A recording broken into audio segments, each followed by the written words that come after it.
sest ja salvestamine ka algas ja saangi kohe öelda, et annan teile kõigile teada, et me täna seda koolitust ka salvestame ja ma tulen oma jutu lõpus selle salvestamise teema juurde korra veel tagasi, sest võib-olla osad inimesed veel liituvad ja teiste tehniliste asjade juurde, aga natukene üldiselt, millega on tegemist. Ehk see koolitus on üks osa sellisest tegevusest meil ja Eesti Rohelisel Liikumisel. Meie oleme siis Keskkonnaõiguse Keskus, mina olen Tarmo, Keskkonnaõiguse Keskuse tegevjuht ja ka kolmandal partneri, kelleks on Kaie Steigeri kaudu hetkel sellisest tegevusest nagu me püüame rohkem selgust tuua sellisesse asja, kuidas keskkonnamõjude hindamise käigus hinnatakse kliimamõjusid ja kuidas kliimamõjusid siis erinevate otsuste tegemise juures arvestatakse. Et me oleme kogu sellest keskkonnamõju hindamise laiast spektrist võtnud nii-öelda oma fookusesse kliimamõjud ja tahame ühelt poolt saada natuke rohkem selgust, mis sellega toimub ja võib-olla ka teha riigile ettepanekuid, kuidas oleks selgem, aga teiselt poolt tõsta ka vabaühenduste ja omavalitsuste võimekust selle teemaga tegeleda. Ja siin projekti käigus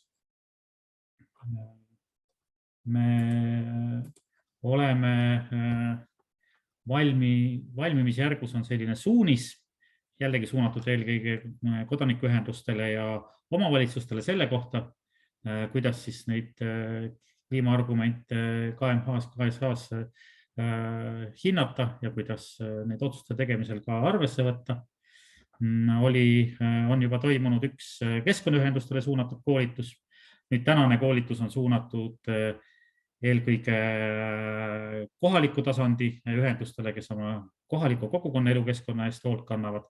Ja lisaks on siin oktoobri lõpus, novembri alguses tulemas koolitused ka eraldi kohalikule omavalitsustele Tallinnas ja Tartus, et igaüks saaks kohale tulla ja seal võtame nagu fookusesse omavalitsuste võimalused või probleemid või küsimused selle teemaga tegelemisest. Need on siis sellised kontaktkoolitused. Ja lisaks oli meil ka arvamusfestivalil arutelu sellel teemal ja oleme siin ka veidi vabaühendusi õigusnõustanud. Näiteks, mis puudutab Enefit 282 põlevkiviõlitehase keskkonnaloa menetlust ja selle mõju hindamist. Ja selliseid huvikaitselisi tegevusi teeme ka siin. Ja see tänane koolitus on üks osa sellest ja seda, et me kõike seda teha saame, selle eest me peame olema tänulikud Avatud Eesti fondile, kes siis koos Vabaühenduste Liiduga meid aktiivsete kodanike fondist toetab. Ja enne tänast tahaks teha ka mingid paar kokkulepet tehnilisemalt, enne kui ma meie koolitajatele sõna üle annan. Esimene palve on see, mida ma näen, et vist on juba kõik täitnud, on see, et palun pange kõik siia kirja endale täisnime, ees- ja perekonnanime, sest selle Zoomi raporti põhjal see asendab nii-öelda seda osalejate nimekirja, mida me peame tegema. Ja teine pool on see, et tänast koolitust, nagu te juba aru saite, me salvestame. Ja see küsimus nüüd on üleval, et kas me teeme salvestuse päris avalikuks või jagame seda ainult neile, kes on selle teema vastu huvi tundnud, sest tõesti ka täna on mulle mitu kirja tulnud ja varem ka inimestest, kes ei saa seda tänasel ajal osaleda, aga tahaksid seda salvestust näha. Aga kui keegi on kindlalt selle vastu, et me ei tee seda päris avalikuks, vaid jagame kuidagi nagu individuaalselt, siis palun andke märku. Kui keegi selle vastu ei ole, siis tõenäoliselt me teeme nagu näiteks YouTube'is või kusagil mujal selle koolituse päris avalikult kättesaadavaks.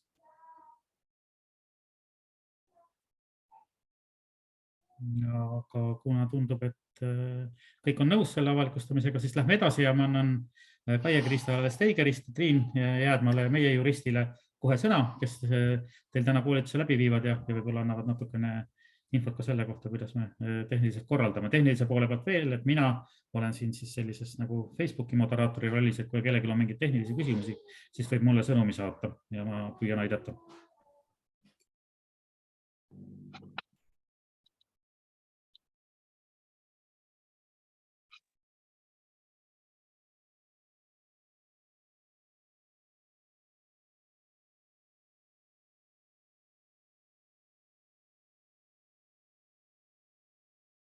Nii, aga aitäh, Tarmo, ma siis võtan üle sõna ja tere tulemast kõikidele osalejatele. Mina olen Kaia Kriiska, keskkonnamõju hindaja inseneribüroo Steiger hetkel ja olen siis tänase koolituse üks läbiviijatest. Annan ka kiire ülevaate, et mis teemasid me täna kajastame. Teeme siis ülevaate järgmise pooleteist tunni jooksul. Kõiki projektist tegelikult ma väga rohkem ei räägi, sest Tarmo juba tutvustas seda, aga räägime üleüldiselt, et mis on keskkonnamõju hindamine, keskkonnamõju strateegiline hindamine, mis on nende erinevus, need menetlusprotsessid, kui keskenduda kliimamõju hindamisele KMH-s ja KSH-s, et kuidas see siis välja näeb ja mis on need kitsaskohad ning samuti selgitame, et millised on kohalike inimeste ja kogukondade kaasarääkimisvõimalused nendes mõjuhindamisprotsessides. Ja samuti Keskkonnaõiguse Keskus siis selgitab juriidilisi aspekte, vaidlustamisvõimalusi ning kindlasti ootame kõiki ka julgelt kaasa rääkima ja küsimusi esitama, et kui teil tekib kohe jooksvaid küsimusi, kui miski jääb näiteks arusaamatuks ekraanil, siis kindlasti andke sellest kohe märku, näiteks siis kas selle käe tõstmise funktsiooniga, mis peaks siin ekraani all reaction nupukese all olema, või siis on võimalik ka otse chatti kirjutada küsimusi. Jah, küsimus juba tuli, et saate slaidid, seda me teeme. Ja ütlen kohe ära, et slaidid on üsna infomahukad, täiesti teadlikult tegime seda, et pärast teil lihtsalt oleks lihtsam kõike seda teemat uuesti meelde tuletada ja rohkem lugeda.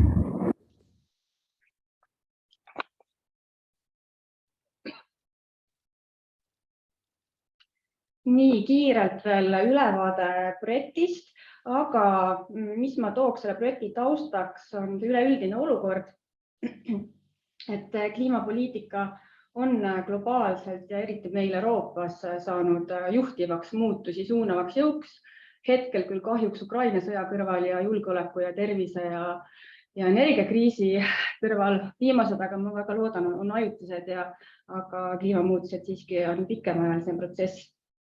Et seetõttu peakski kliimamuutustega arvestama ja kliimamuutuste kohanemise ja leevendamisega arvestama kõikides eluvaldkondades ja selle kliimamuutuste teema peaks integreerima ka kõikidesse otsustusprotsessidesse.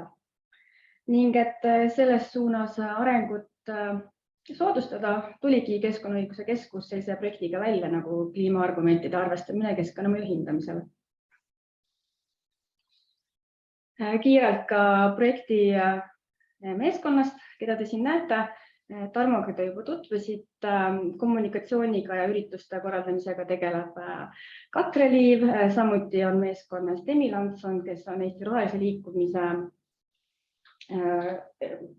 kliimavõrgustiku koordinaator ja ka antud projektis kaasamisekspert ja juriidiliste tegevustega, juriidilise hindamisega tegeleb Triin Jäädma, kes on KÕK-i jurist, üks koostatava suunise põhiautoritest ja mina olen siis koostatava suunise teine põhiautor ja Steigeris kliimamõju hindaja. Et hetkel ma kiiresti annaksin ka sõna Triinule enda tutvustamiseks. Tere, kas mind on kuulda? On küll, jah. Väga hea.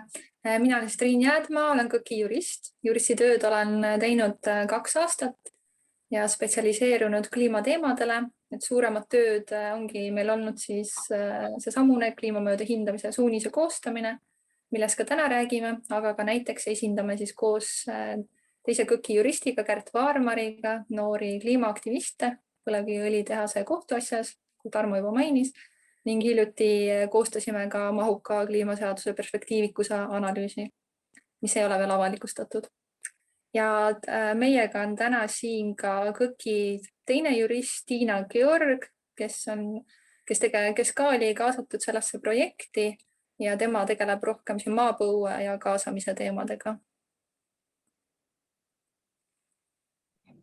Aitäh! Ja minu taustast veel nii palju, et ma olen tegelenud kliimapoliitika ja kasvuhoonegaaside hindamise valdkonnas viimased 10-11 aastat. Töötasin mitu aastat Keskkonnaagentuuris, kus ma olin üks Eesti kliimaaruande või kasvuhoonegaaside inventuuri üks koostajatest. Tegin doktoritöö Tartu Ülikoolis süsinikuringe teemal ja hetkel siis töötan inseneribüroos Steiger kliimapoliitika konsultandi ja keskkonnamõju hindajana ja keskendusin just kliimamõjude hindamisele ja just kasvuhoonegaaside heite hindamisele.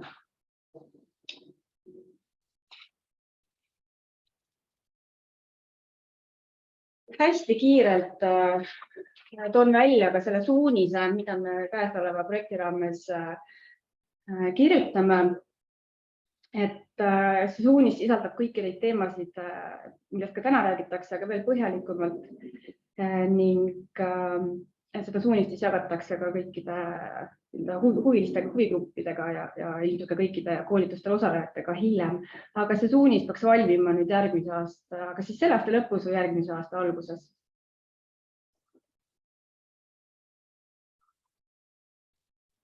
Ja järgnevalt ma annaksin taas sõna Triinule, kes siis tutvustab keskkonnamõju hindamist ja keskkonnamõju strateegilist hindamist üldiselt. Ja, alustuseks ma ütleks, et meie käsitlemegi oma suunises kliimamõjude hindamist just keskkonnamõjude hindamise ja keskkonnamõjude strateegilise hindamise protsessides. Ehkki kliimamõjude hindamine võib olla asjakohane ka näiteks investeerimisotsuste tegemisel või seaduseelnõude väljatöötamisel. Aga meie seda otseselt ei puuduta. Et meie räägime siis KMH-st ja KSH-st. Et mõned teist teavad juba hästi, mis need on, aga võib-olla teised mitte nii hästi, aga ma usun, et keskkonnaga tegelevatele inimeste jaoks on igal juhul kasulik teada, et ma teen väikse ülevaate. Et KMH ja KSH on siis eraldi formaliseeritud menetlused, ehk siis spetsiifilised menetlused, mis peavad vastama siis õigusaktides kindlaks määratud nõuetele ning selle ülesandeks on koguda keskkonda oluliselt mõjutava tegevuse kohta informatsiooni, mida saaks siis kasutada ja arvesse võtta tegevuse kohta otsuse tegemisel. Ehk siis hindamine peab toimuma enne, kui ametiasutused keskkonda mõjutava tegevuse lubatavuse üle lõpliku otsuse langetavad. Et see menetlus ei kuulu rakendamisele mitte iga keskkonda mõjutava haldusotsuse puhul, vaid teatud juhtudel, eeskätt olulise keskkonnamõjuga tegevusele loa andmise korral. Need otsused, millest me räägime, on siis näiteks kõiksugused tegevusloa väljastamised, keskkonnaluba, kaevandamisluba, ehitusluba, raieluba või siis planeeringute ja valdkondlike arengukavade kehtestamine. Et mõju hindamise eesmärk ongi see eeskätt negatiivsete, aga tegelikult ka positiivsete mõjude tuvastamine. Kui tegevusega kaasnevad ebasoodsad tagajärjed on teada, siis saab otsida võimalusi kas nende vältimiseks või leevendamiseks. Et selleks töötataksegi välja leevendamismeetmed.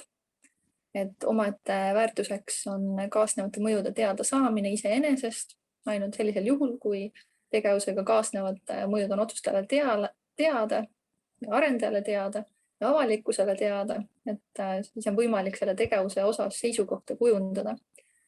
Et seeläbi tagataksegi otsuste läbipaistvus. Ja miks see on just vabaühenduste ja kohalike jaoks oluline? Seetõttu, et keskkonnamõjude hindamine on ühtlasi ka vahendiks, millega siis tagatakse asjast huvitatud üldsuse kaasamine otsuse tegemise protsessi. Et sellest räägime me lähemalt hiljem. Et seeläbi siis luuaksegi võimalus saada näiteks menetluses osalevatelt isikutelt informatsiooni kohalike loodusväärtuste kohta ja muude keskkonnategurite kohta. Ja regulatsioon on meil siis peamiselt KMH direktiiv, KSH direktiiv, need on siis Euroopa Liidu õigusaktid. Meil on keskkonnamõjude hindamise ja juhtimissüsteemi seadus, GHJS, planeerimisseadus ja erinevad rakendusaktid, mis on asjakohased. Et need leiate kõik üles Riigi Teatajast, seal on meil kehtivad regulatsioonid olemas ja direktiivid leiate üles Euroopa Liidu teatest. Mis vahe on KMH-l ja KSH-l? Et väga lihtsustatult öeldes, et KMH kohustus on siis projektide puhul, mis võivad muuhulgas laadi, mahu või asukoha tõttu keskkonda oluliselt mõjutada. Eestis on seotud see siis tegevusloa andmisega, näiteks juba mainisin, ehitusluba, keskkonnaluba, kaevandusluba ja nii edasi. Et osade tegevuste puhul on siis keskkonnamõjude hindamine automaatselt nõutav. Teiste puhul tuleb kaaluda KMH vajadust koostada eelhinnang. Ja sellest räägime natukene ka hiljem lähemalt. Algataja, nõuetele vastavuse kontrollija on siis tegevusloa andja ehk siis otsustaja. Reeglina siis kohalik omavalitsus või Keskkonnaamet või siis ka Tarbijad ja Tehnilise Järelevalve Amet. KMH sisuline läbiviija on siis litsenseeritud juhtekspert või ekspertrühm koostöös siis arendajaga. Et natukene räägime ka sellest lähemalt, et kuidas on siin tagatud ka sõltumatus, et kulud kannab arendaja. Järelhindamise teeb siis Keskkonnaamet. Ja KSH on siis nõutavad teatavate kavade ja programmide keskkonnamõjude hindamiseks ja eelkõige eesmärgil, et prognoosida ja arvestada eri tegevuste koosmõju. See koosmõju aspekt on hästi oluline seal ja siis suunatagi mõjutatud piirkonna või valdkonna üldist terviklikku arengut. Et sellised kavad ja programmid on näiteks planeeringud, kõiksugused detailplaneeringud, üldplaneeringud ja ka valdkondlikud arengukavad. Näiteks on siin põletav teema on metsanduse arengukava aastani 2030 jätkuvalt. Eli juba kaugem kuupäev, täpselt ei mäletagi. Aga metsanduse arengukava on igal juhul KSH kohustusega arengukava ja KSH siin just äsja valmis. Algataja on ja nõuetele vastavuse kontrollija on KSH-de puhul siis strateegilise planeerimisdokumendi koostaja ja korraldaja. See siis kohalik omavalitsus või Keskkonnaministeerium. Need ei kattu ja KSH-de sisuline läbiviija on siis kvalifitseeritud juhtekspert või ekspertrühm koostöös strateegilise planeerimisdokumendi koostajaga. Ja kulud kannab siis strateegilise planeerimisdokumendi koostamise korraldaja. Nii, aga see on praegu kõik sellest teemast. Aitäh.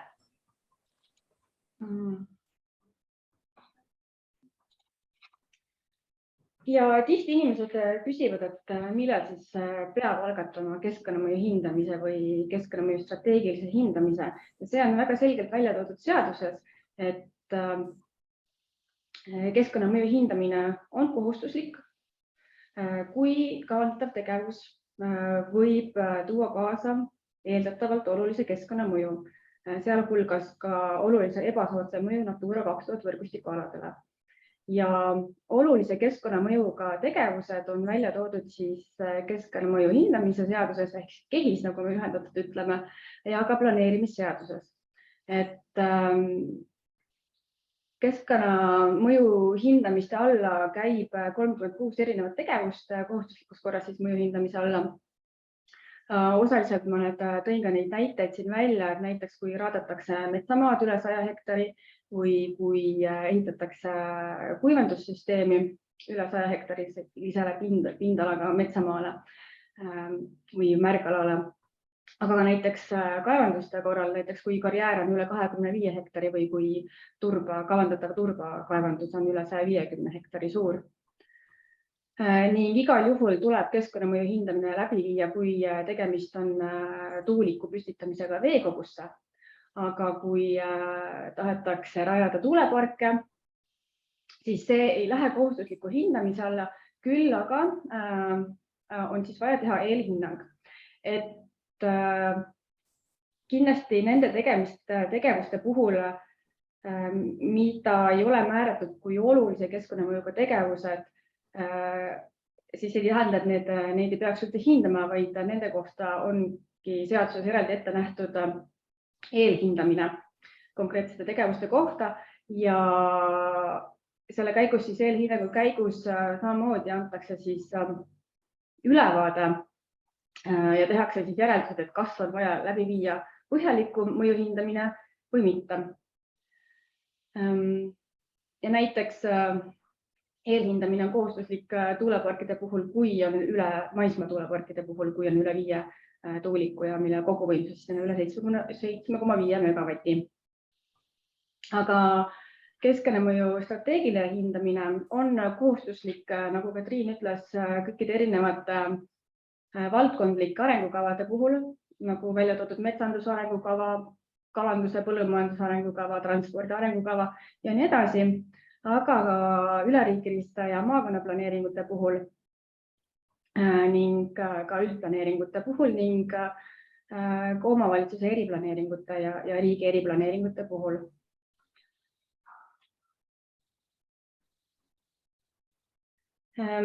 Minnes nüüd täpsemalt detailidesse, siis on oluline teada, et nii keskkonnamõju hindamine ehk KMH kui strateegiline hindamine KSA mõlemad koostavad siis 2 eraldiseisvast menetlusetapist, programmi koostamine ja aruande koostamine. Kõigepealt koostatakse KMH programm, mis siis annab ülevaate sellest asukohast, kus mingi tegevus on planeeritud, alternatiivsetest siis võimalustest, kuidas tegevust ellu viia ja antakse ka esmane hinnang keskkonnamõjude kohta ja eelkõige just eeldatavalt oluliste keskkonnamõjude kohta. Ehk siis programmis antakse ette lähteülesanne ja mõjuvaldkonnad, mida hakatakse täpsemalt edaspidi aruandes hindama. Ja tuuakse välja ka hindamismetoodikad, tuuakse välja lisauuringute vajadused ja pannakse paika ka siis, nimetatakse seda juhtekspert või ekspertrühm, kes hakkab seda mõjuhindamist läbi viima. Aga mis on programmi puhul hästi oluline, ongi just see, et programmis pannakse paika see mõjuhindamise raamistik, mõjuhindamise ulatus ja detailsus. Et kogu järgnev aruanne peab järgima just nimelt rangelt seda programmi ja seal toodud siis mõjuhindamise just nimelt neid detaile ja aspekte. Aga juhul, kui aruande koostamise käigus juurde olulist infot, mis võib näiteks mõjutada seda hindamistulemust, sel juhul võib programmist ka kõrvale kalduda ja siis lisateemasid hindamisse sisse tuua. Ja kui programm on kinnitatud,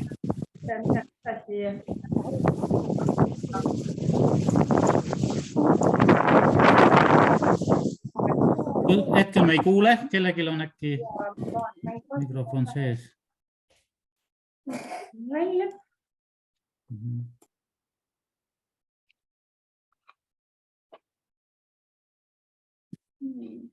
Okei, nüüd vist peaks olema hästi.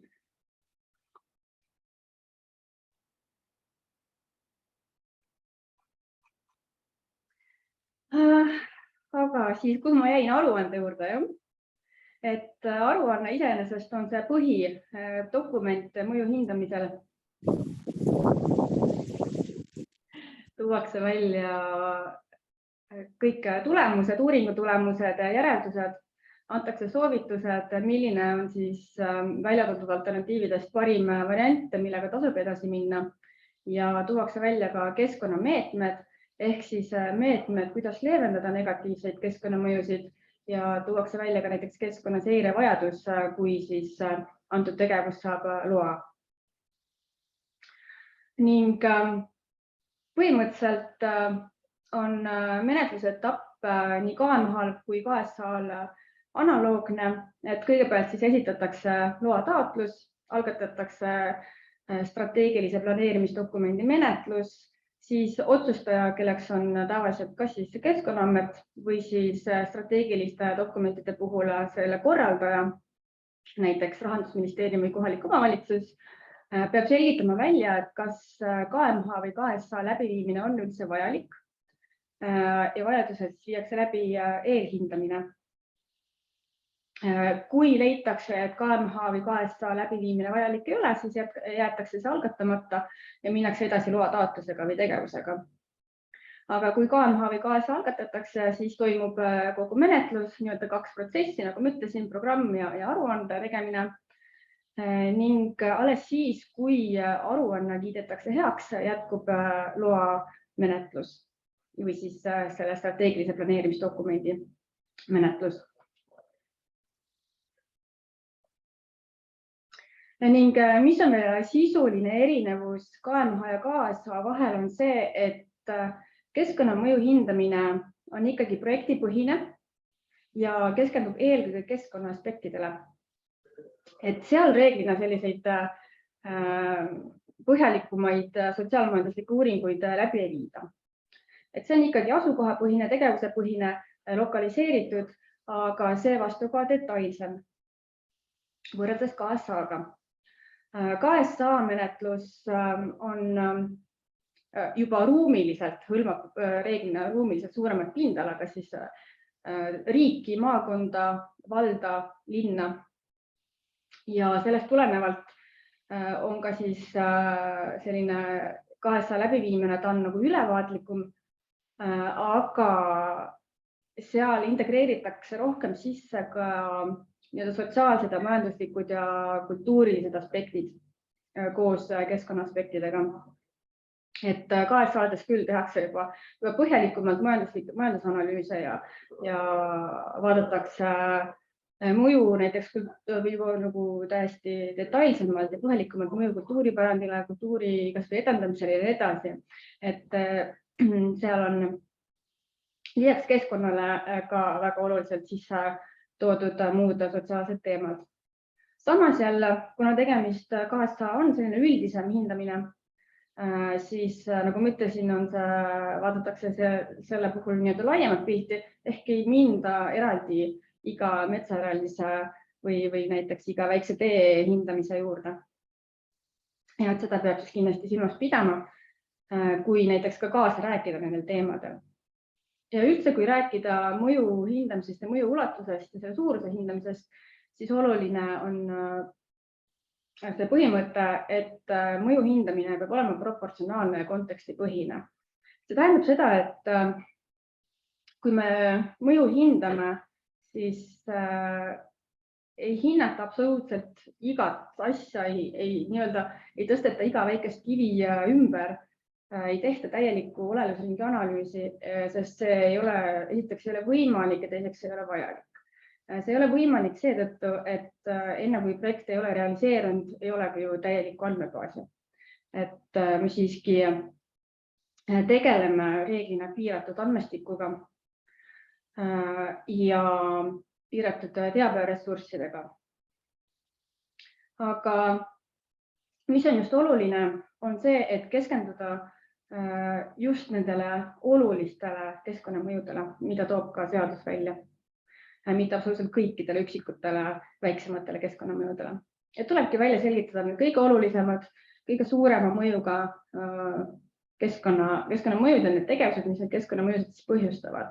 Samamoodi ka kliimamõju hindamisel tuleks keskenduda eelkõige sellistele tegevustele, mis põhjustavad kõige suuremat kasvuhoonegaaside heidet. Ja selleks ei pruugi olla ainult otsesed tegevused, vaid ka mingid kaudsed tegevused ja kaudsed heited. Et siis see mõju hindamine peab olema proportsioonis selle nii-öelda kasuga, mis sealt saadakse. Nii, aga Triin. Aga ma korra tulen vahele, et siin on tulnud mitu päris huvitavat head küsimust. Et kuidas te nende küsimustega teete, kas võtate vahepeal vastamise või jätame lõppu või kuidas tundub kõige mõistlikum? Ma võtan hetkel hästi ruttu vaatama, mis siin on. Võib-olla midagi on Triinule ka.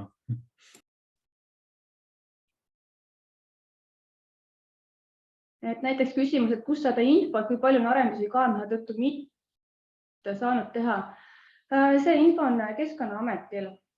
Ma tean näiteks seda, et ka meil endal Steigeris on selliseid mõjuhindamisi tehtud, kus ongi järeldus, et keskkonnamõju on nii suur ja nii negatiivsed mõjud, et luba ei väljastata. Aga seda terviklikku ülevaadet omab Keskkonnaamet. Ja siin on kirjas, et arendajad teevad tuuleparki jupikaupa 5 tükki korraga, et pääseda KMH-st.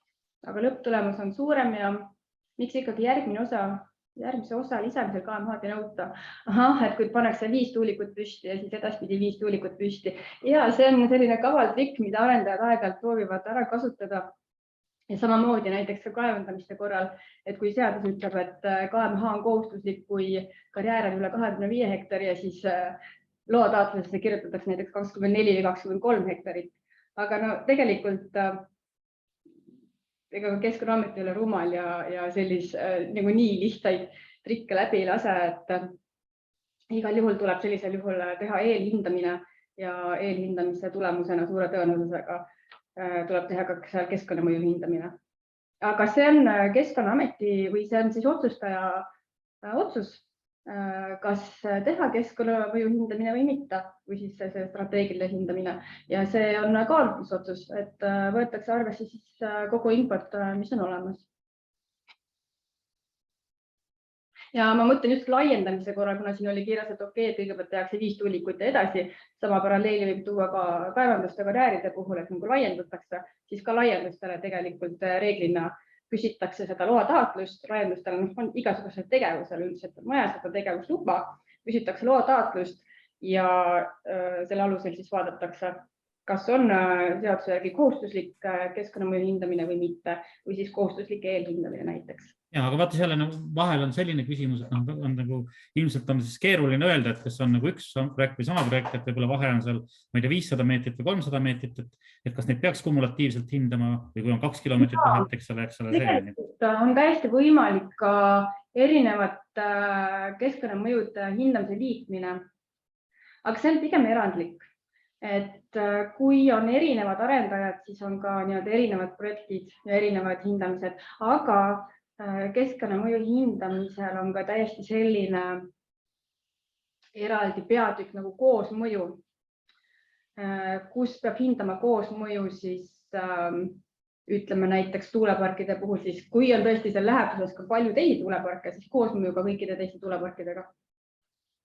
Ja peab hindama koosmõju teiste tegevustega, konkreetse planeeritava tegevuse koosmõju teiste tegevustega, mis selles antud piirkonnas on.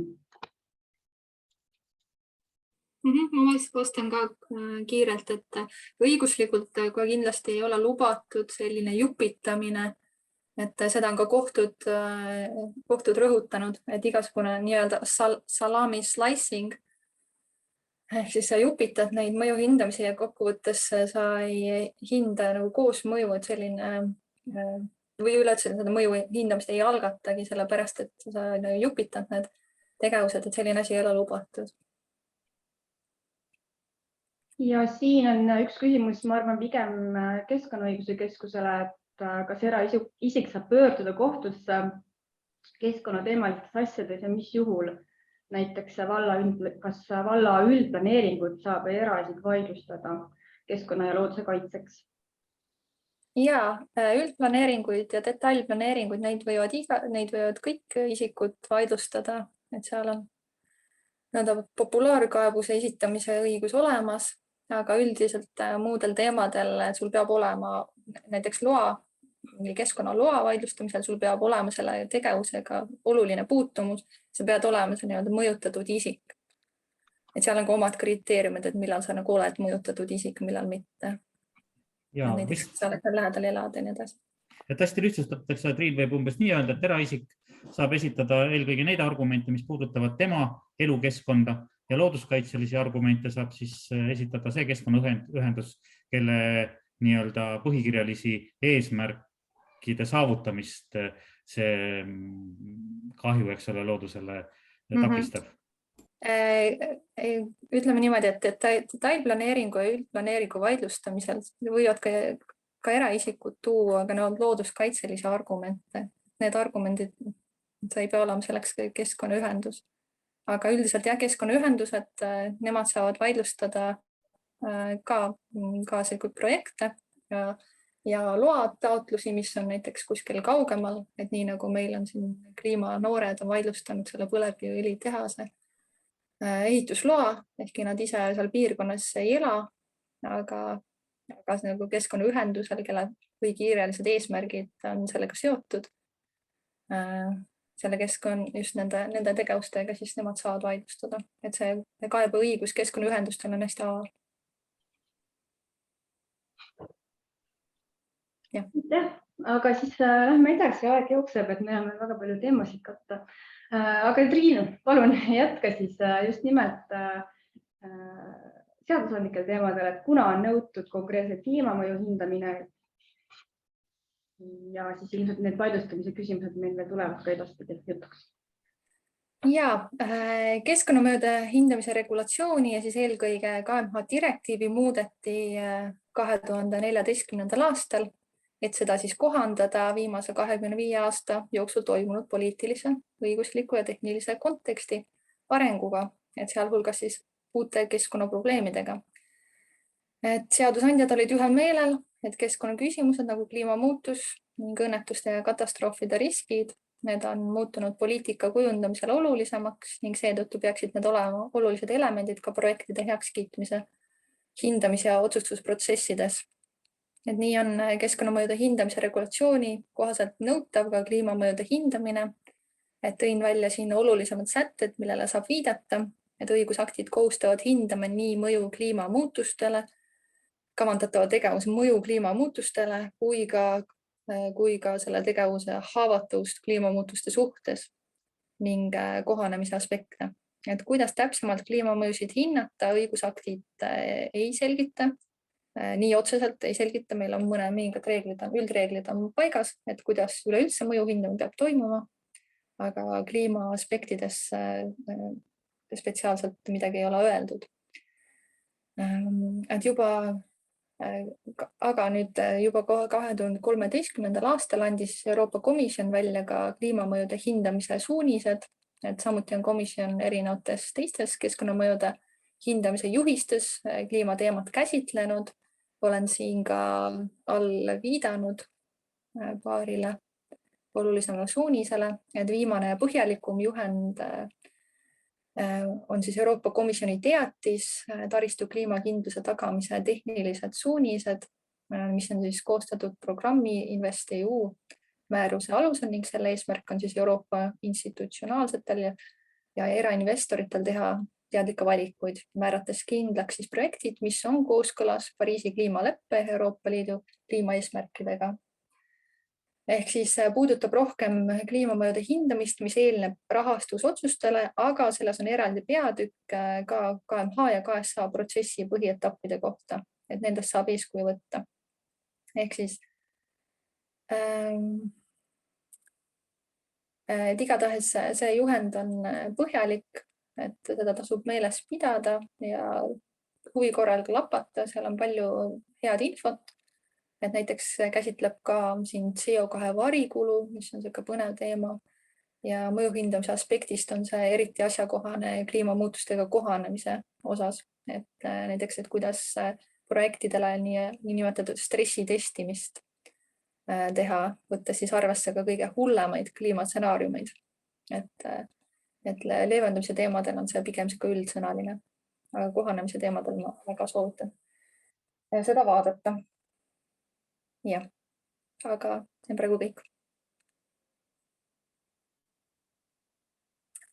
Et miks üldse tuleks kliimakavalduse arvesse võtta, et mida see praktikas siis tähendab, et seda juba Kaia juba selgitas, et põhimõtteliselt need on need 4 etappi, millel mina olen siin välja toonud 4 etappi, kus on nagu oluline ka vabaühendustel silm peale hoida, et kas seal on kliimateemasid käsitletud ja kas see on õigesti käsitletud seal. Et see ongi see KMH eelhindamise etapp ja KMH programmi koostamine ja siis on juba KMH aruanne ja siis tuleb nii-öelda tegevusloa otsus.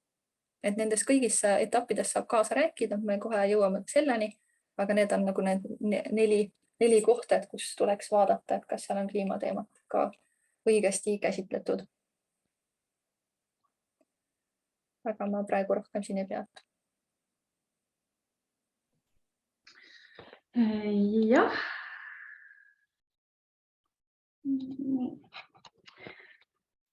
Ja kui minna nüüd veel detailsemaks kliimamõjude hindamise koha pealt, siis nagu Triin ütles, on väga oluline, et kliimamõjusid hinnatakse läbi 2 erineva perspektiivi. Üks nendest on vaadata tegevuse mõju kliimale, seda siis eelkõige läbi kasvuhoonegaaside heite hindamise ja heite vähendamise võimaluste hindamise. Ja teine on siis vaadata, kuidas kliimamuutus võib hakata mõjutama planeeritud tegevust ja millised on siis kliimariskid ja nendega tuleb arvestada. Näitena kliima leevendamise all ja kliimamõju hindamise all võib tuua näiteks, esmalt muidugi tuleb üldse mõju hinnata, soovituslikult numbriliselt, ikkagi arvuliselt, aga leevendamise all siis võib vaadata näiteks taastuvelektri kasutamist, süsinikku siduvate rohealade säilitamist, karjääride puhul, kaevanduste puhul võimalikult kiiret korrastamist, et siis taastada see looduslik süsteem, selle süsiniku sidumine. Ja hoonete puhul kindlasti tuleks silmas pidada renoveerimist, et siis vähendada energia kadusid ja energia kasutust ja seeläbi siis vähendada seda süsiniku heidet. Aga kliimamuutustega kohanemise aspekte peab eelkõige eriti teravalt analüüsima strateegiliste planeerimisdokumentide puhul, sest tegemist on ruumi arengu suunamisega, pikaajaliste ehitistega, rajatiste ehitamisega ja asustusala ja linnakorralduse planeerimisega. Et siis kindlasti tuleks silmas pidada kõiki neid kliimamuutusega kaasnevaid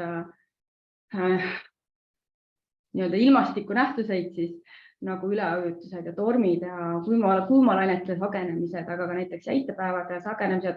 Ehk siis hinnata näiteks seda, et kas need materjalid, mida kasutatakse ehitistes, taristused, kas need on kliimakindlad, kas need peavad vastu näiteks, kui meil on väga pikad kuumaperioodid, põuaperioodid, kas suurenevad sademed või tormid näiteks võivad mõjutada kuidagi drenaaži, reoveesüsteeme,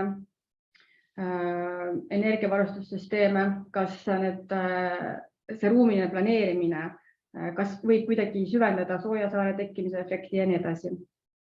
Et neid aspekte on väga palju, mida silmas pidada, aga oluline ongi see, et kliimamõju vaadata siis 2 nurga alt, nii tegevuse mõju kliimale kui ka kliimamuutuse mõju tegevusele.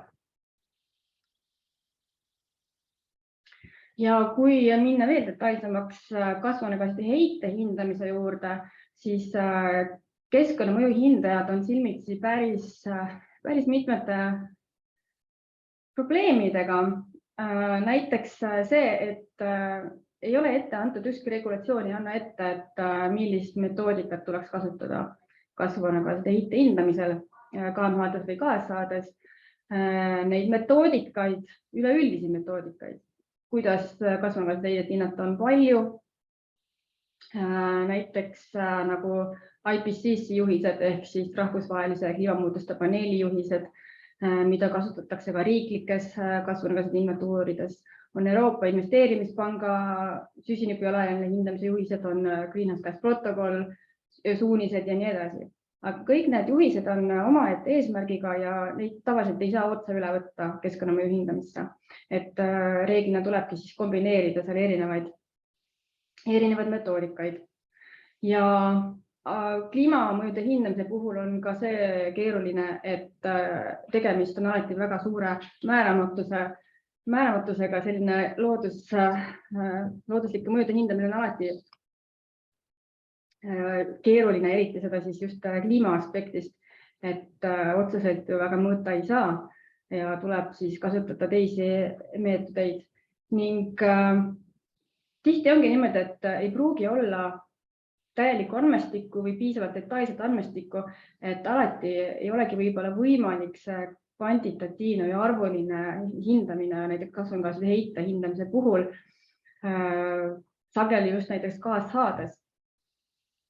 Ja sellisel juhul tuleks anda kas või kvalitatiivne hinnang, sest see on ikkagi parem kui üldse hindamata jätmine.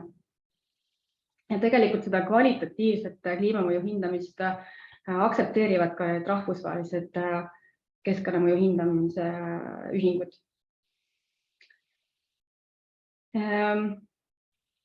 Siis kliimamõjude hindamisel tuleks võtta arvesse, tuleks eelkõige esiteks tuvastada need kõige olulisemad tegevused, kõige suuremad kasvuhoonegaaside heited, mis tekivad.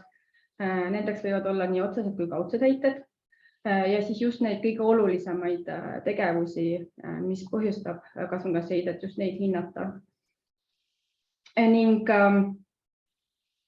kui me siin juba rääkisime nendest kaudsetest mõjudest, siis kui näiteks mingisuguse tegevuse lõpp-produkt, tootmise lõpp-produkt põhjustab samuti suurt kasvuhoonegaaside heidet, siis tuleks ka selle mõju kaasata kliimamõju hindamisse. Et see põhimõte on just näiteks siis õlitehase kaasuse puhul välja tulnud, et kuhu siis tõmmata see kliimamõju hindamise piir, et kas siis ainult otsesed mõjud või ka kaudsed mõjud. Ja teine väga suur probleem, millega mõju hindajad on silmitsi, on üldse see, et kuidas, mille alusel öelda, et tegemist on olulise kliimamõjuga. Et kui seadus annab ette olulise keskkonnamõju mõiste või definitsiooni, et keskkonnamõju nimetatakse või loetakse oluliseks sellisel juhul, kui see võib ületada siis keskkonnataluvust, põhjustab keskkonnas pöördumatuid muutusi või seab ohtu inimese tervise, heaolu, kultuuripärandi või vara, siis see definitsioon ei puuduta kuidagi kliimat. Ning kui meil on seaduses ette nähtud piirmäärad näiteks õhusaasteainetele ja müratasemele, siis selliseid piirmäärasid ei ole meil kasvuhoonegaaside heitele, mille alusel siis näiteks kas mõjuhindaja või siis otsustaja saaks järeldada, kas tegemist on seaduse mõistes olulise keskkonnamõjuga või mitte. Ja seda õiguslikku ebamäärasust tegelikult on käsitlenud ja on välja toonud ka meie Eesti kohtusüsteem just nimelt õlitehase kohtuasjas. Et Triin, kas sa sooviks seda praegu detailsemalt käsitleda? See välja toodud lõik siin õlitehase kohtumäärusest, et siin kohus lihtsalt nendib seda, et seal et see on keeruline küsimus, ta ei võta otseselt mitte mingisugust seisukohta, et kas siis on või mitte, aga see vajab vaagimist ja sügavamat vaagimist, et praegu hiljem tulen selle õlitehase kohtuasja juurde tagasi, et praegu on see Riigikohtu ukse taga, aga see lahend, mis siin on välja toodud, et see puudutas nüüd esialgset õiguskaitset, et kas see ehitustegevus peatada või mitte ja just selles kontekstis nad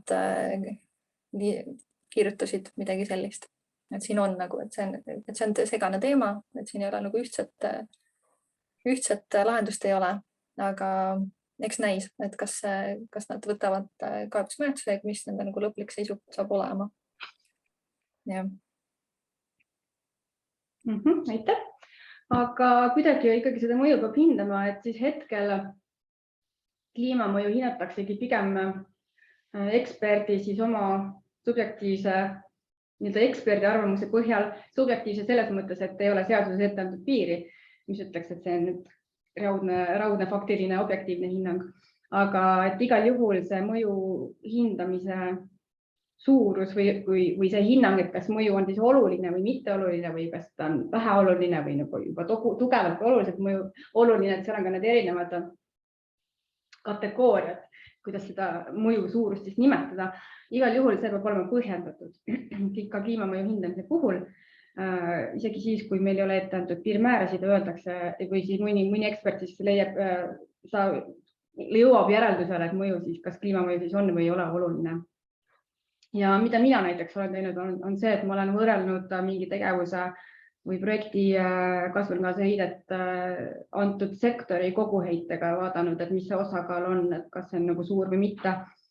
Ja mis on võimalikud lahendused, kuidas siis edasi minna selle teemaga, näiteks võiks täiendada atmosfääri õhukaitse seadust või siis kehtestada erinevatele sektoritele piirmäärad, kasvuhoonegaaside heite piirmäärad, alates millest lugeda kasvuhoonegaaside heidet oluliseks või suureks. Mitmed riigid on meil vastu võtnud Euroopas kliimaseaduse, kus seda teemat käsitletakse. Aga on võimalik ka juba praegu juhinduda ja vaadata erinevaid juhendeid ja suuniseid sellel teemal, et näiteks Euroopa Investeerimispank ja Euroopa Komisjoni taristu kliimakindluse juhendid toovad välja ja nimetavad oluliseks kasvuhoonegaaside heitkoguse künniseks 20 000 tonni CO2 ekvivalenti aastas. Et ka see on näiteks üks number, millest juhinduda, aga ma ei ütle kindlasti, et see on absoluutselt siis sobilik Eesti oludesse või nagu konkreetsete projektide puhul, et see teema vajab kindlasti edasist käsitlemist ja läbirääkimist ja see tegelikult see teema, nimelt see kliimamõju hindamise teema ja kasvuhoonegaaside heite hindamise teema ja see mõju olulisus on hetkel ka Keskkonnaministeeriumi. Ma nüüd lihtsalt eelhoiatuseks mainin ära, et tegelikult tõepoolest, et Keskkonnaministeerium on siin koostamas siis keskkonnavaldkonna arengukava Kevad ja seal on selle mustand näeb juba ette, et meile tulevad ka sektoriaalsed piirmäärad kasvuhoonegaaside heitele ja ka süsiniku eelarve.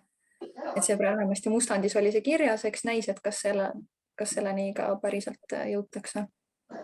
Et see arengukava peaks saama kinnitatud siis järgmine aasta, et see aasta pannakse paika. Ja üks teema, mis üldse on tulnud keskkonnamõju hindamisel väga sageli päevakorda, on mõjuhindajate sõltumatus ja selle kohta saadeti ka meil tänase koolituse eelselt kommentaare. Aga nii ta tõesti on, et kui tehakse keskkonnamõju hindamist, siis selle eest maksab arendaja, see on seaduses kirjas. Aga selle väitega ma ei saa nõustuda, et kui arendaja maksab, siis keskkonnamõju hindaja teeb sellise aruande, nagu arendaja soovib. Et tegelikult on kogu see mõju hindamine seaduses väga tugevalt reglamenteeritud. Keskkonnamõju hindaja litsentsiga keskkonnamõju hindaja juhtekspert peab vastama väga rangetele reeglitele, peab täitma rangeid seadusest tulenevaid reegleid ja kui näiteks tuvastatakse, et mõjuhindaja on teinud nagu ikka tõsiseid vigu, kaldunud kõrvale seaduses ette nähtud nõuetest, esitanud valeandmeid või kallutatud tulemusi, siis see lõpeb sellega, et mõjuhindajalt võetakse litsents ära. Ja tegelikult on ka ütleme siis kohtu lahendeid selle kohta, kas mõjuhindaja on erapoolik või erapooletu, et seni on siis kõik need kohtulahendid selgitanud ja kinnitanud, et mõjuhindajad on oma töös tegutsenud korrektselt seadusi järgides ning ei ole alust süüdistada siis mõjuhindajaid selles, et nad esitavad kallutatud hinnanguid. Aga see on muidugi igikestev probleem, et kui kellelgi on häid lahendusi, siis igal juhul mõjuhindajad ootavad neid, sest tegelikult see just, ma isikliku kogemuse arvelt võin öelda ja ka mõjuhindajad on tunnetanud seda, et just viimastel aastatel on see probleem väga teravaks läinud ja kuni selleni välja, et mõjuhindajaid ähvardatakse isiklikult ja nii edasi.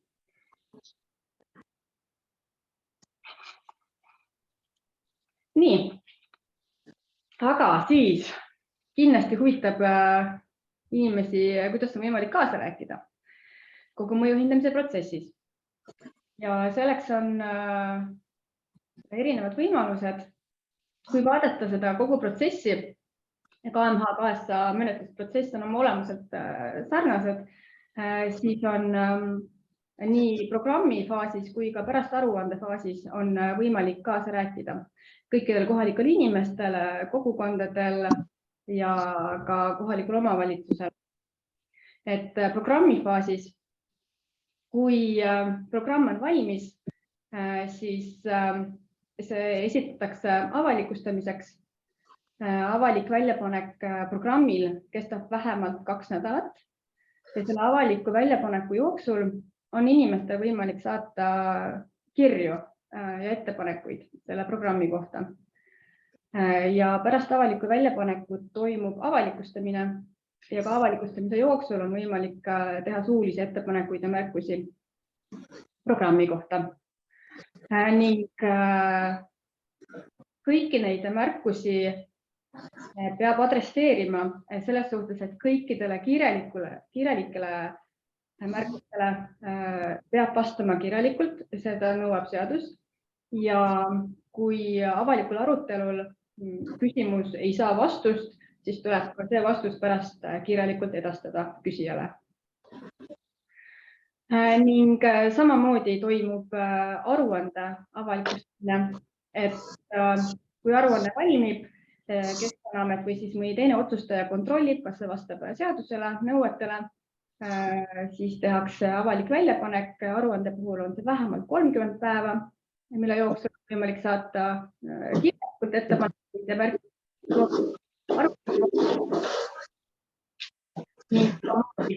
Aruande puhul toimub avalik arutelu, kus on võimalik suuliselt siis küsida. No korra sekkun.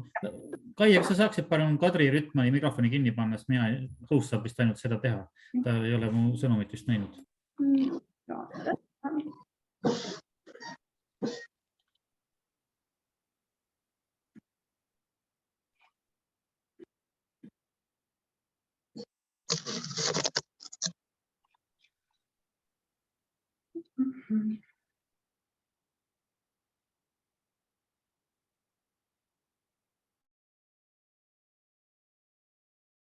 Nii, aga kas mind ennast nüüd kuulda, jah?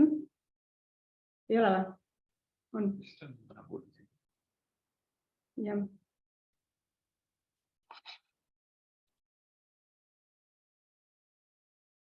Okei. Toimib, jah? Toimib.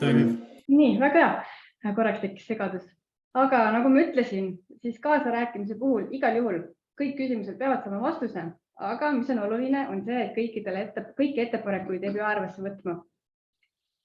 Et ettepanekuid tõesti tuleb igasuguseid ja kõik ettepanekud lihtsalt ei ole alati asjakohased või kõik uuringud, mida nõutakse, ei pruugi olla vajalikud või isegi mitte teostatavad. Ja oluline on ka mainida seda, et kõik need saadetud kirjad ja kõik avalikud arutelud protokollitakse ja kõik kirjad ja nende vastused ka lisatakse siis vastavalt programmile või siis aruandele. Ja meil tuli ka vahepeal üks küsimus, et kuidas siis inimesed üldse saavad teada, et kus või kuna toimuvad need avalikustamised. Siis ma tõin siia välja ka Keskkonnaameti kodulehe, kus on kirjas kõik hetkel käimas olevad KMH avalikustamised.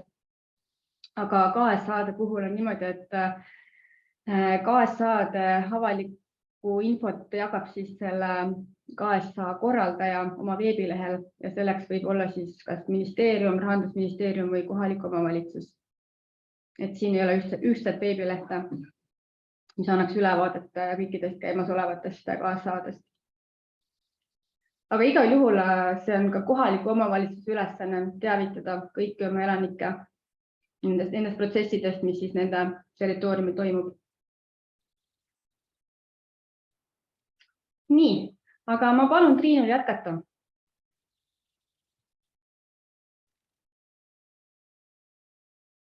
Nii.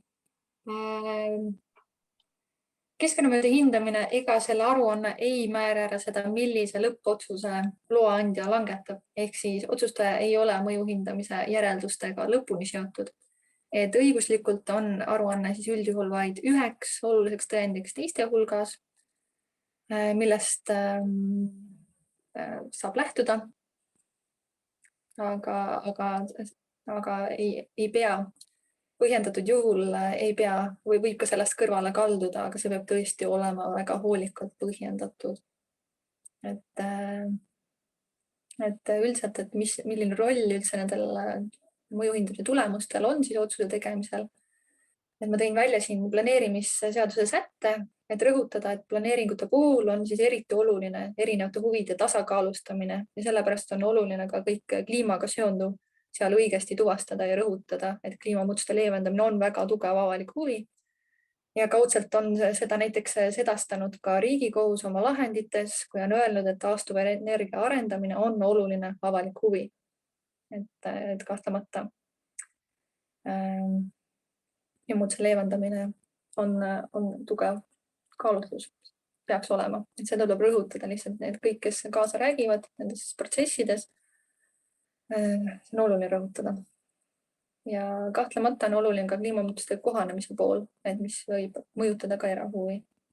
Ja tõin välja ka siin ettevaatuspõhimõtte, mis puudutab keskkonnariske ja ka vältimispõhimõtte, mis puudutab keskkonnaohte ehk siis olulisi keskkonnahäiringuid.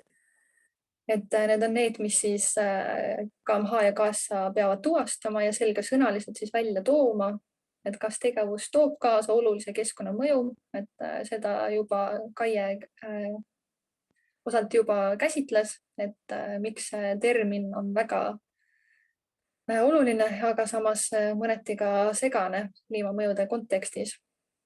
Et reeglina ei tohi otsustaja sellist tegevust lubada, millel on selline oluline keskkonnamõju. Välja arvatud erandlikel asjaoludel, kui tegevuse vastu on ülekaalukas huvi, et siis eeldabki erinevate väärtuste kaalumist ja samal ajal puudub mõistlik alternatiiv ning olulise keskkonnamõju vähendamiseks on võetud vajalikke meetmeid. Et sellisel juhul saab sellist olulise keskkonnamõjuga tegevust siiski lubada. Et näiteks, kui meil nüüd õlitehase juhtumis tuvastatakse, et jah, õlitehasel on oluline kliimamõju, siis ei tähenda automaatselt, et seda õlitehast ei tule. Et võimalik, et seal on kaalukamaid argumente, et miks me ikkagi võime sellist asja lubada. Eks näis. Et midagi kindlat selles osas ei ole. Aga me teame, et olulist keskkonnamõju, et seda tuleb vältida. Nii, aga see on praegu kõik. Vaidlustamisest, et reeglina ei ole võimalik siis KSA ja KMH etappe eraldiseisvalt vaidlustada, vaid neid saab vaidlustada siis lõppotsuse tegemisel. Et näiteks nii seda, et kas mingid keskkonnamõjud on seal valesti hinnatud või on mingi oluline aspekt on seal tähelepanuta jäänud või on üldse jäetud keskkonnamõjude hindamine algatamata. Ja selleks on põhjendatud kahtlus esitatud, nagu sa suudad ära esitada, põhjendatud kahtlus, et miks see on vale, miks see võiks olla õigusvastane, siis saad tõesti vaidlustada seda otsust, seda lõppotsust, et kas see luba siis väljastati või planeering kehtestati. Neid otsuseid saab vaidlustada ja neid on võimalik vaidlustada siis 30 päeva jooksul alates selle sisust teada saamisest.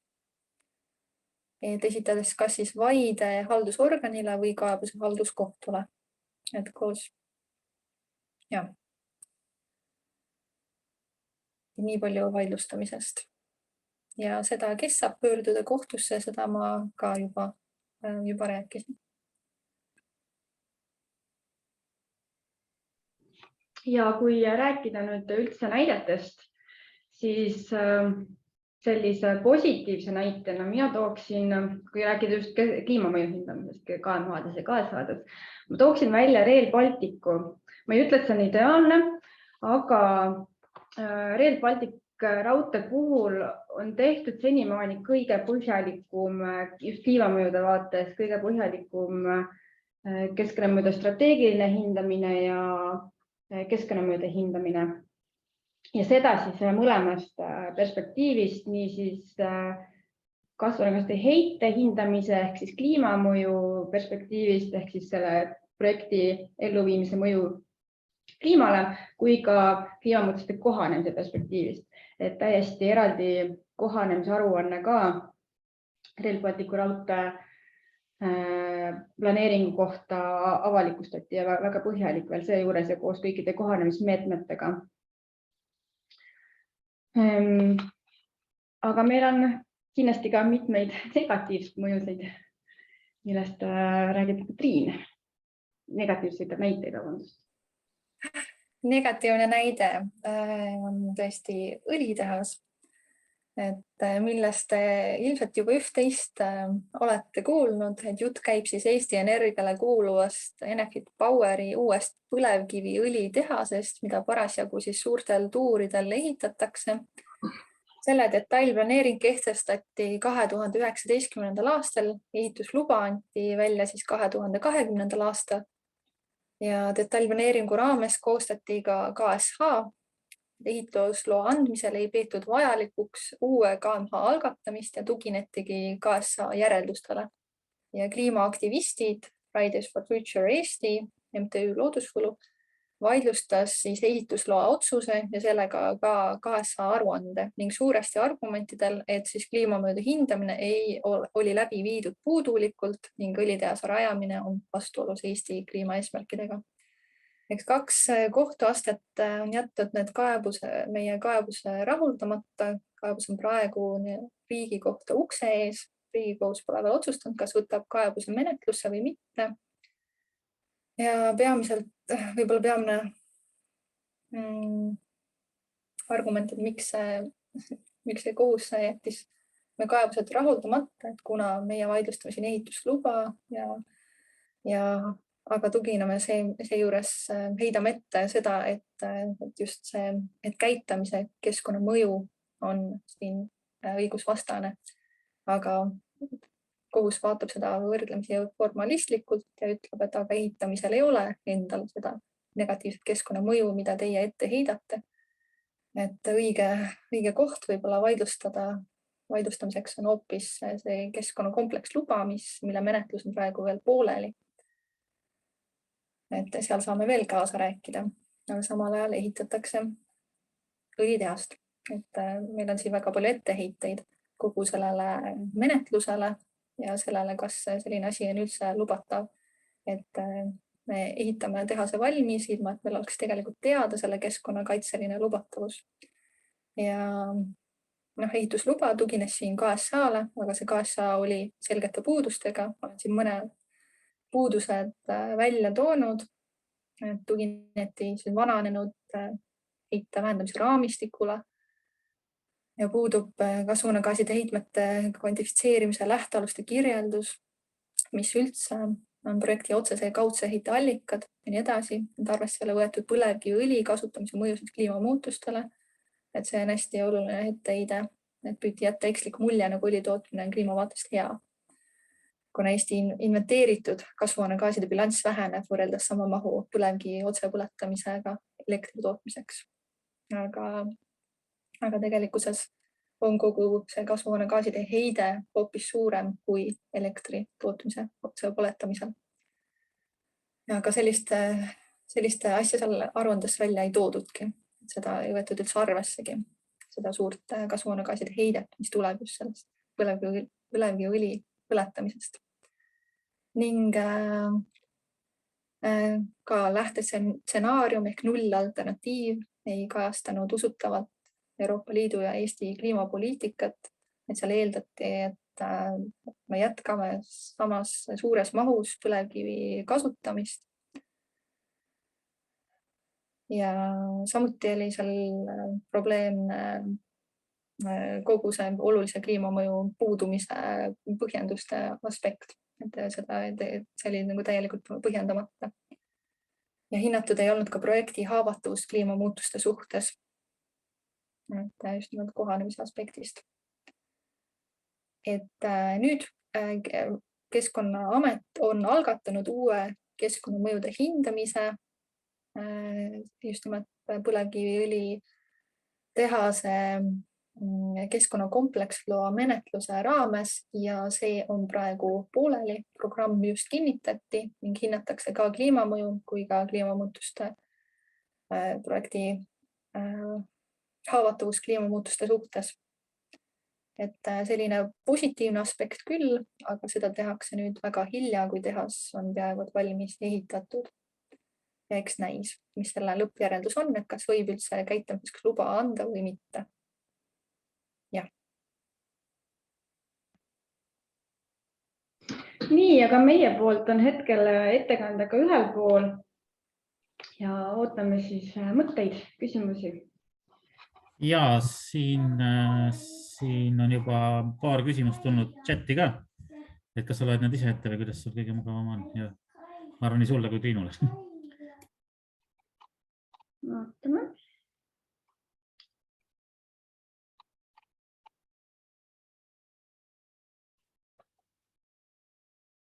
Siin on esimene küsimus, mis mulle kohe ette jääb, on keskkonnataluvuse piiri tähendus. Et kas see on seotud kaevanduse puhul ka elurikkuse eesmärkidega, mis on ka kliimaeesmärkidega seotud. Ja kui suur piirkond on ette nähtud koosmõjus arvestada kaevanduse puhul, kas näiteks 50 kilomeetri raadiuses arvestatakse ka teiste kaevandustega, lageraietega ja nii edasi. Keskkonnataluvuse piir, no numbriliselt seda, jah. Numbriliselt on sellised piirid ette toodud, nagu ma ütlesin, näiteks müra puhul, tahkete osakeste puhul, tolmu puhul, mida ka saasteainete, õhusaasteainete puhul on piirmäärad. Aga kui rääkida nüüd koosmõjust, siis samamoodi tegelikult ei ole öeldud, et mis on siis see raadius mingisuguse planeeringuala ümber, mille raames peab koosmõju hindama üldiselt. See on täiesti projektipõhine.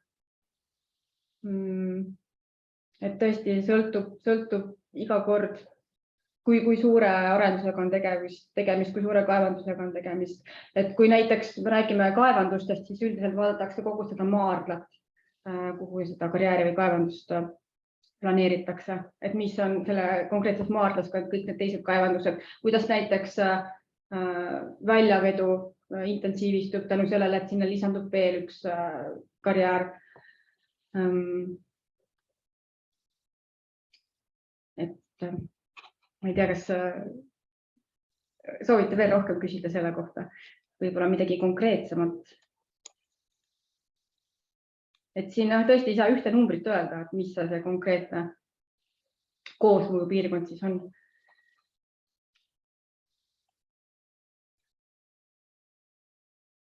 Ja küsitakse, et kas mõju hindamise osa peab ikka olema arenduse kohanevus kliimamuutustega. See on projekteerimise küsimus ja pädevus, et kehise ja kohaste mõju hindamise käigus arvestama kliimamuutustega peab hindama mõju kliimale. Jah, seda me oleme isekeskis hästi palju arutanud, seda kehise punkti, kus öeldakse, et mõju kliimale, aga Euroopa Komisjoni direktiivid, nii KSA kui KMH direktiivid ja ka siis rahvusvahelised mõju hindamise, just kliimamõju hindamise suunised, rahvusvahelised keskkonnamõju hindamise assotsiatsioon näiteks toob välja oma suunistes, et hea tava on see, et kui hinnatakse mõju kliimale, siis seda tehakse mõlemast aspektist, nii siis konkreetselt hinnatakse tegevuse mõju kliimale kui ka kliimamuutuse mõju tegevusele. Aga seda kahte aspekti tõesti eraldi seadus välja ei too. Võib öelda, et on tõlgendamise küsimus. Jah, aga see on tõesti kirjas kenasti direktiivis või ka seal oli, ma saan aru, et KSH puhul see vist KSH direktiiv ei ole nii detailne, aga KMH direktiiv on tõesti detailne selles osas, et seal on väga hästi välja toodud ning ma tean ka, et määrus, meil on ka üks määrus, mis puudutab KMH aruannet, et seal on ka need eraldi välja toodud, et nii kasvuhoonegaaside heidet kui ka seda nii-öelda haavatavus kliimamuutuste suhtes, neid peab mõlemat eraldi hindama.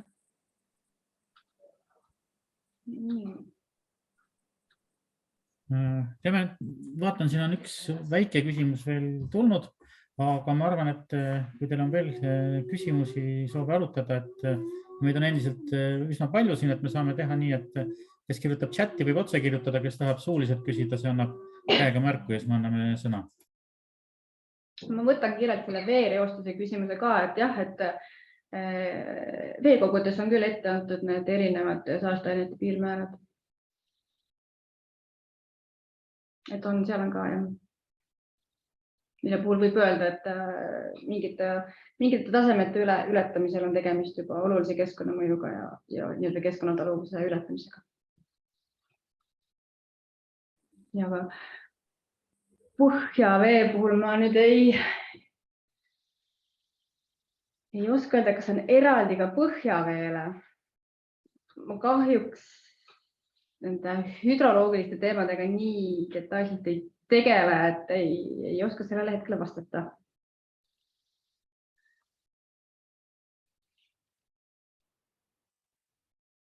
Aga kui teil on veel küsimusi või kommentaare või tuua mingisuguseid näiteid enda kogemusest, et siis palun. Või kas midagi ei arusaamatuks, kas vaidlete millelegi vastu? Olete nõus?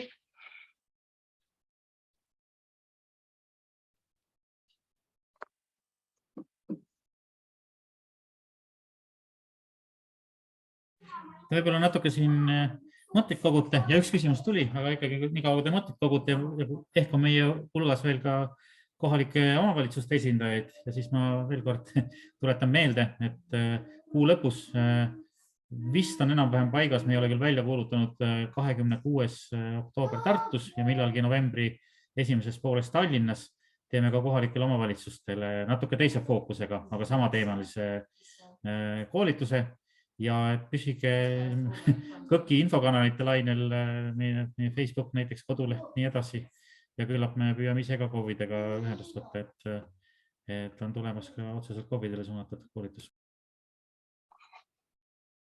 Aga siin tuli veel üks küsimus, et mõju kliimale avaldub erinevate tegevuste ja valdkondade koosmõjus ja et see ei ole objektipõhine ja sealhulgas võib koosmõju avaldada väga erinevate tegevuste ja omavahel ruumiliselt üksteisest kaugel asuvate tegevuste puhul. Et kas ja kuidas seda kõike peaks arvesse võtma? Et see on väga asjakohane kommentaar, et tegelikult nii on, et üks üksik projekt ei põhjusta globaalset kliimamuutust. See on ikkagi väga paljude siis nii-öelda saasteallikate koosmõjuna toimub meil kliimamuutus, globaalne kliimamuutus. Aga mida saab hinnata üksikprojektide puhul on just nimelt selle konkreetse projekti kasvuhoonegaaside heide. Ja koosmõju, ma mõtlen kliimamõju, koosmõju kliima aspektist.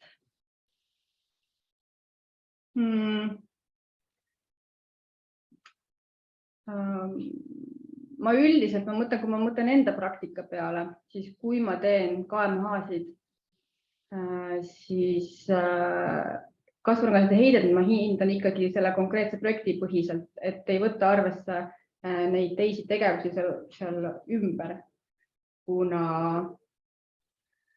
selles mõttes, et jah, see on keeruline, kuna see üks konkreetne arendus ju põhjustab seda konkreetset heidet. Aga jah, erinevad arendused kokku põhjustavad juba olulist heidet. Et see on, ma arvan ka, et see on ikkagi tuleks vaadata neid sektoreid või tegevusi valdkondi üleüldisemalt. Et kuna meil tegelikult on ka ju näiteks mingisugused riiklikud heite eesmärgid on meil olemas, et meil on see jagatud jõupingutuse määrus ja nii edasi ja LULUCF määrus, mis ütlevad, et kui palju tegelikult võiks iga konkreetne riik või missuguse heite taseme juurde võiks jääda või sidumise taseme juurde. Et kui niimoodi üldiselt vaadata, et seda võib nii-öelda koosmõjuna vaadata sektori põhiselt. Aga see on meil selline, ütleme, arenemisel olev valdkond ja ühte sellist kindlat vastust või lahendust hetkel ma kahjuks ei oska öelda, et see hea praktika alles kujuneb. Ja küsimus veel väärtuslike põllumajandusmaade säilitamise kohta üldplaneeringus. Kas on seos kliimaküsimustega? Jah, selles mõttes, et ka põllumaad ju tegelikult võivad siis kasvuhoonegaase kas siduda või emiteerida, oleneb ka väga palju sellest kasutusintensiivsusest, et iseenesest see seos on seal olemas, jah, aga kas seda konkreetselt siduda selle säilitamise nõudega, no varasemalt sellist seost me loonud ei ole.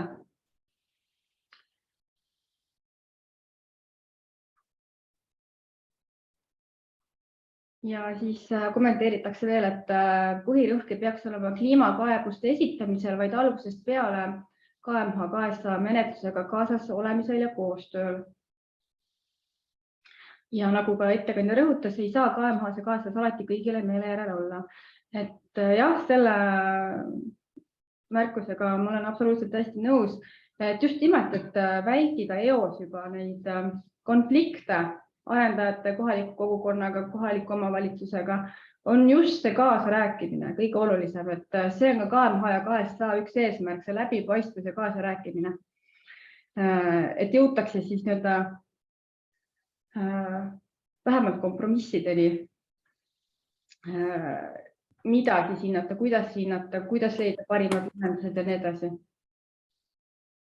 Ma nagu konkreetse näitena võingi tuua, et mis puudutab näiteks selle sama õlitehase keskkonnakompleksloa menetlust, et siin me ju Triinu eestvedamisel seda püüamegi teha, et võimalikult palju anda oma sisendit juba mõju hindamisse, nii programmi kui aruandesse või ka sellesse, et mida ja kuidas hinnata, et me selles mõttes ma olen täiesti nõus, et seda me saame teha, aga ja tõsi on ka see, et kõigi arvamusi ja kõigi seisukohti ja argumente ei saagi alati arvesse võtta, sest need on vastandlikud, aga täpselt selleks ja kohus ongi, et see kohtulik kontroll siis saabki kontrollida, et kui üks osapool leiab, et ebaõiglaselt on mingi seisukoht või argument jäänud arvestamata, siis kohus võtab ja kontrollib, et kuidas tema hinnangul on, et kas see otsus on olnud nii-öelda õiguspärane või ei ole. Ma korra kommenteerin ruttu veel seda varasemat küsimust, mis puudutab seda koosmõju hindamist, et igal juhul tuleks arvesse võtta ka mingeid teadaolevaid tulevasi projekte, tegevusi, arengusuundi, et selle nagu see kontekst peab ikkagi, sa ei hakka neid kõiki nagu eraldi hindama, aga vähemasti kui sul need andmed olemas, siis sa paned selle projekti või selle planeeringu sinna konteksti, et sul on mingid teadaolevad suunad juba või projektid, mis on käivitamisel või käivituvad, et sa arvestad selle nagu koosmõju, et kas siis ka nagu, kuidas kas kliimaeesmärgid on ohustatud või mitte. Või kuidas see valdkonna kasvuhoonegaaside heide seal nagu kokkuvõttes on.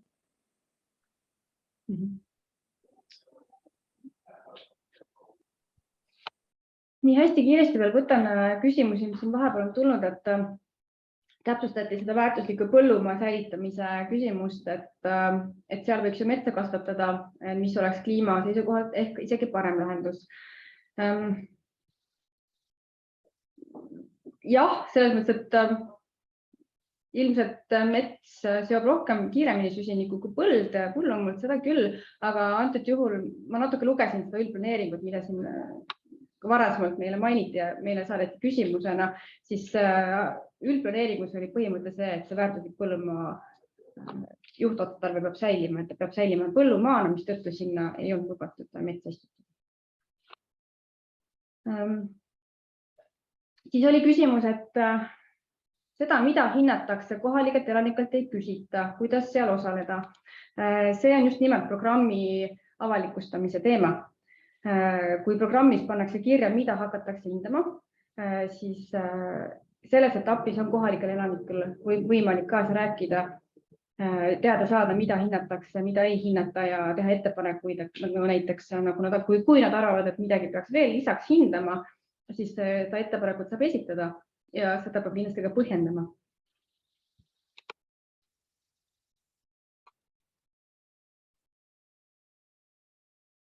Siis on riigi eriplaneeringu kohta kommentaar. Riigi eriplaneering ja keskkonnamõju strateegiline hindamine. Kas mõni riigi eriplaneering on ka selle tõttu ära jäänud, et keskkonnamõju on nõnda negatiivne? Minu teada ei ole. Et äkki Keskkonnaõiguse Keskus oskab kommenteerida. Tegelikult on need ju riigi eriplaneeringud üldse väga vähe. Mis jäeti pooleli oli ju see Tartu tselluloositehase eriplaneering ja seda ei viidud ellu, aga see ei olnud mitte kliimapõhjustel. Jah, seal oli tugev vastuseis kohalikelt. Või Kaia, kas sa teate täpsemalt, miks see pooleli jäetud? Mul natuke nagu hägune see teema või keegi teine? See lõpetati, ma tean, see lõpetati, eriplaneering lõpetati, aga mis see nagu juriidiline põhjus lõpuks taga oli, ma ei oska öelda. Aga see on kindlasti kliimamõju. Mis näitab tegelikult, et kuna see ikkagi see kohaliku kogukonna vastumeelsus oli tohutult suur, et kohalikel inimestel on hääl ja võimalus kaasa rääkida. Midagi nagu hägusalt ma mäletan, et seal olid keskkonnamõjude aspektid olid ka päris tugevalt üleval. Kas see sai nagu selleks kaalukaks põhjuseks või mitte, seda on vaja üle vaatama. Nii, siis koosmõju osas lisatakse, et mingi spetsiifilise uue tegevuse arendamisel võib küll olla objektipõhiselt oluline mõju kliimale. Samas võib see tähendada, et mingid tänased tegevused ja nendega kaasnev mõju jääb tulevikus seetõttu ära ning summa summarumina ei pruugi mõju osutuda oluliseks. Et selles mõttes on ka objektipõhine lähenemine kliimamuutuste kontekstis keeruline. Jah, sellega olen ma ka mõjuhindajana täitsa nõus. Et vaadata neid tänaseid arendusi, vaadata tuleviku arendusi, mis tegelikult ei pruugi üldse realiseeruda, siis selle puhul mingi ühine mõju hinnang anda. Jah, on ka väga suure määramatusega.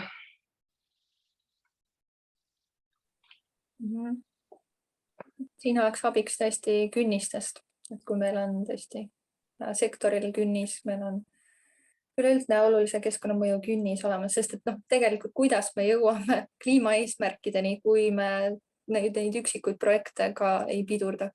Et me anname järjest välja lubasid pikaajalistele süsinikumahukatele projektidele, mis võivad üks hetk tekitada väga suuri probleeme teistes sektorites ja ka tavainimeste elule seada piiranguid, kui me peame kiires tempos mingit kliimaeesmärke hakkama täitma, kuna me oleme varasemalt andnud kergekäeliselt süsinikumahukatele projektidele lubasid. Et see on see koht, et kus tuleks väga hoolikalt mõelda. Et mingid piirid ja kohad on need, et tuleb neid koosmõjusid ikkagi vaadata. Kas tegevus on siis tõesti nii ülekaalukalt vajalik. Aga me oleme tegelikult juba minuti üle läinud, et kui kellelgi on kiiresti veel mõni küsimus või kommentaar, siis on võimalik seda hetkel esitada. Ja kui mitte, siis me igal juhul täname teid osalemast. Väga loodame, et sellest oli natukenegi kasu kellelegi, et saime teadlikkust tõsta. Ja kindlasti jälgige ka Keskkonnaõiguse Keskuse kodulehte, projekti kodulehte, kus me toome kogu aeg välja oma tegevusi ja õigemini Keskkonnaõiguse Keskus toob välja oma tegevusi ja uuringuid ja nii edasi. Et sealt siis selle kaudu saab olla kursis konkreetse projektiga. Küsimuste korral võib ka alati saada ka e-kirju. Ning nagu öeldud, siis ettekande saadame teile, samuti salvestasime ja kuni siis järgmiste kohtumisteni. Jah, aitäh siit poolt ka ja koos ettekandega me saadame kõigile neile, kes kirja panid oma e-posti aadressiga. Meie registreerimisvormis koos ettekandega saab ka tagasiside küsitluse. Palun kindlasti täitke seda ka, see on meie jaoks hästi oluline. Ja ma usun, et see video saab ka lähinädalatel kusagil avalikuks. Aitäh kõigile!